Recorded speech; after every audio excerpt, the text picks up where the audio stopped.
Hello నేను CS రావు. Big breaking news చూస్తున్నాం. Supreme court Jaganmohan Reddy bail మీద సీరియస్గా రియాక్ట్ అయింది. సిబిఐ వెంటనే అఫిడవిట్ దాఖలు చేయాలని చెప్పి డెడ్ లైన్ కూడా పెట్టింది. 4 వారాల లోపల అఫిడవిట్ దాఖలు చేయమని చెప్పి సుప్రీంకోర్టు ఆర్డర్ చేసింది. దానికి సంబంధించిన బ్రేకింగ్ న్యూస్ చూస్తున్నాం. త్రిబుల్ ఆర్ పిటిషన్ మీద విచారణ జరుపుతున్నటువంటి సుప్రీంకోర్టు తదుపరి ఆగస్టు 5కి వాయిదా వేసింది. ఆ లోపల అఫిడవిట్ దాఖలు చేయమని చెప్పినట్టు బ్రేకింగ్ న్యూస్ చూస్తున్నాం. జగన్ అక్రమాస్తుల కేసు విచారణ ఆలస్యం పైన సుప్రీంకోర్టు ఆగ్రహం వ్యక్తం చేసింది.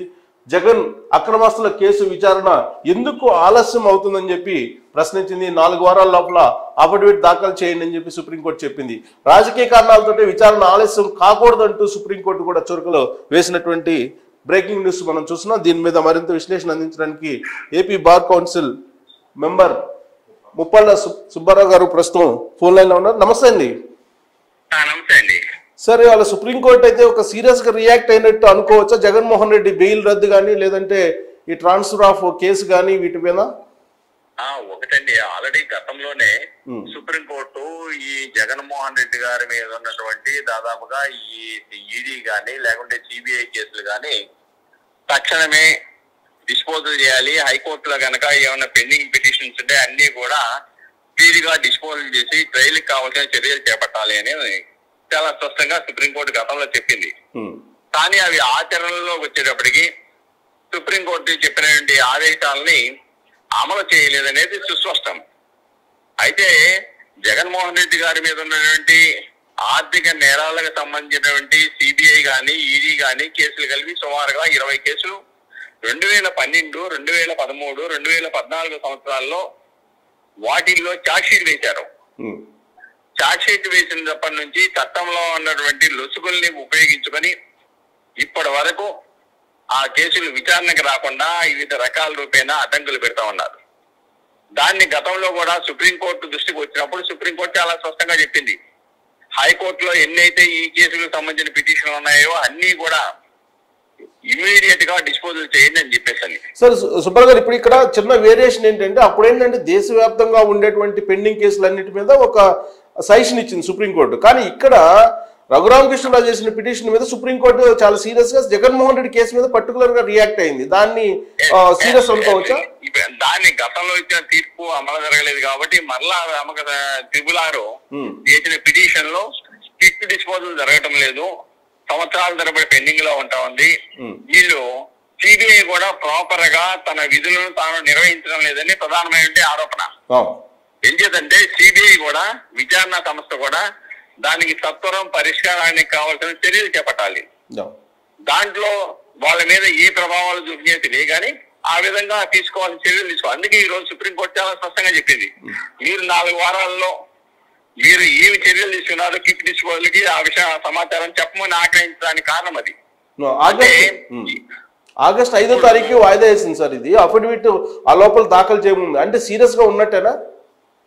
చాలా సీరియస్ గా తీసుకున్నట్టు న్యాయస్థానం అందులో.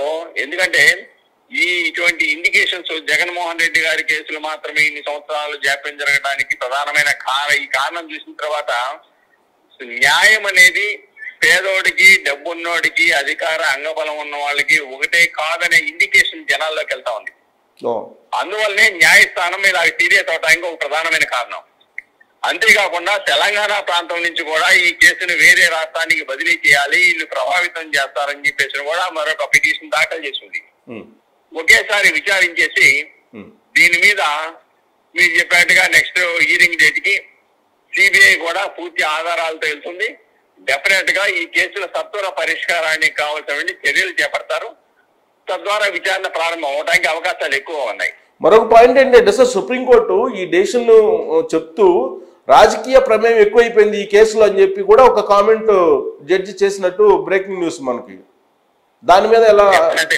డెఫినెట్ గా మద్రాసు హైకోర్టు చాలా స్పష్టంగా చెప్పింది, సిబిఐ అనేది పంజరంలో చిలక లాంటిది, దాన్ని స్వేచ్ఛగా తన పని తాను చేసుకుంటే పరిస్థితిలో లేదు.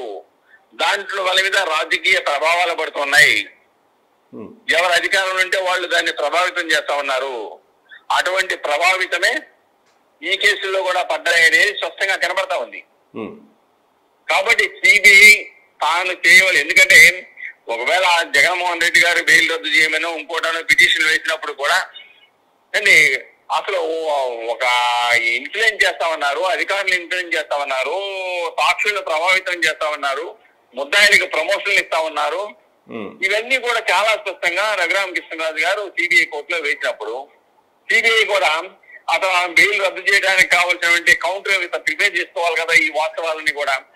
కానీ సిబిఐ ప్రేక్షక పాత్ర వహిస్తా ఉంది కోర్టుల్లో. జగన్మోహన్ రెడ్డి కేసులో కౌంటర్లు వేయటంలో, వాళ్ళ వాదనలు కోర్టులో దాఖలు చేయటంలో ప్రేక్షక పాత్ర వహిస్తుంది. కాబట్టి ఇవన్నీ కూడా న్యాయస్థానం దృష్టిలో స్పష్టంగా కనబడుతున్నాయి. కాబట్టి సిబిఐని ఆ విధంగా ఆదేశాలు జారీ చేయడానికి, ఆగ్రహించడానికి కారకమైందనే విషయాన్ని ఇక్కడ మనం గమనించాలండి. అంటే గతంలో అనేక సందర్భాల్లో మీరు చెప్పినట్టు 10 సంవత్సరాల నుంచి దీనికి సంబంధించినది నడుస్తుంది.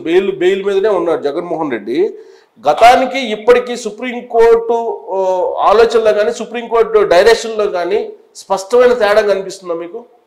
డెఫినెట్ గా అండి. ఏం చేద్దంటే ఇప్పుడు చంద్రచూడ్ గారి చీఫ్ జస్టిస్ గా చాలా విషయాల్లో ఆయన నిష్పక్షపాతంగా ప్రజాస్వామ్యాన్ని కాపాడాలి, నేరస్థ రాజకీయాలకి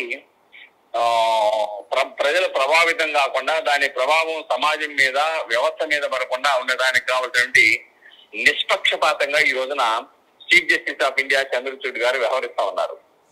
అనేక తీర్పులు, ఇదే కాకుండా అనేక తీర్పుల్లో కూడా ఆయన వ్యవహార శైలి నిష్పక్షపాతంగా ప్రజాస్వామ్యం మనుగడని ఎలా కాపాడాలని చెప్పేసి ఈ రోజున ఈ జగన్మోహన్ రెడ్డి గారి మీద ఉన్నటువంటి ఈ కేసులు, ఈ 20 కేసులు ఈడీ గాని సిబిఐ గాని దాంట్లో సత్వర విచారణ ప్రారంభమైపోతే అసలు ప్రజలకు కూడా న్యాయ వ్యవస్థ మీద నమ్మకం ఉంటుంది. కాబట్టి న్యాయ వ్యవస్థ మీదే నమ్మకం పోయే పరిస్థితులు ఉత్పన్నం అవుతున్నాయి. కాబట్టి ఉన్నత న్యాయస్థానం కూడా తీవ్ర ఆగ్రహానికి లోనవ్వాల్సిన పరిస్థితికి నెట్టబడ్డారు. సో నెక్స్ట్ అఫిడవిట్ వేసేట ఆ హీరింగ్ కి రద్దయ్యే అవకాశాలు ఏమైనా ఉన్నాయా? అంటే నెక్స్ట్ అఫిడవిట్ ఏం చర్యలు తీసుకుంటారో, ఏ కార్యక్రమాలు తీసుకోబోతున్నారో వీళ్ళ వాదనని దాఖలు చేయాలి. అంతేకాకుండా జాప్యాన్ని నిరోధించడానికి ఏం చర్యలు చేపట్టారో కూడా సిబిఐ చెప్పవలసిన అవసరం ఉంది. వాళ్ళ వాదన దాఖలు చేసిన తర్వాత వాదన న్యాయస్థానం వినాలి. నిష్పక్షపాతంగా కనుక సిబిఐ కనుక విచారణ తన వాదనను వినిపిస్తే జగన్మోహన్ రెడ్డి గారు ఇబ్బందుల్లో పెట్టే అవకాశాలు ఉంటాయి. Right, thank you very much Subbarao గారు విశ్లేషణ. Thank you very much. So breaking news, Jaganmohan Reddy bail రద్దు, అలాగే ఆయన కేసులకు సంబంధించి రాష్ట్రం నుంచి బదిలీ చేయాలి, త్వరితగతిన ఈ కేసును విచారించాలి అనేటువంటి పిటిషన్లు రఘురామకృష్ణరాజు దాఖలు చేశారు. దాని మీద సుప్రీంకోర్టు చాలా తీవ్రంగా రియాక్ట్ అయింది. ఆగస్టు 5వ తారీఖుకి ఈ కేసుకు సంబంధించినటువంటి విచారణ వాయిదా వేస్తూ ఈ లోపల సిబిఐ కౌంటర్ దాఖలు చేయాలనేటువంటి ఒక సీరియస్ ఇండికేషన్ ఇచ్చింది. రాజకీయ జోక్యాల కారణంగా ఆలస్యం కాకూడదు అనేది కూడా సుప్రీంకోర్టు వ్యాఖ్యానించినటువంటి క్రమంలో జగన్మోహన్ రెడ్డి బెయిల్ రద్దయ్యేటువంటి అవకాశాలు కనిపిస్తూ ఉన్నాయి అనేది ఎన్నికల వేళ ఇప్పుడు హాట్ టాపిక్గా మారింది. Thank you very much.